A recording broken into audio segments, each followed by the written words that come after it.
అందరికీ praise lord.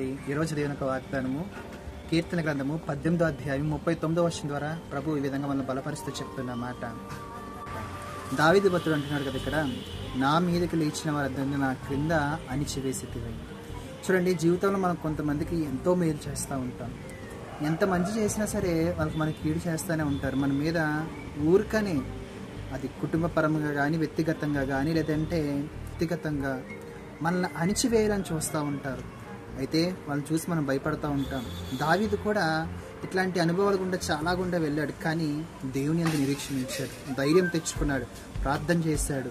అయితే దేవునికి ప్రార్థన చేసినప్పుడు, దేవుని యందు నిరీక్షణ ఉంచినప్పుడు దావీదుకు దేవుడు సహాయం చేశాడండి. తన మీదకి లేచిన వారందరినీ కూడా దేవుడు తన క్రింద కణిచి వేశాడు. ఈరోజు దేవుడు నీ జీవితంలో కూడా గొప్ప కార్యం చేయబోతున్నాడు.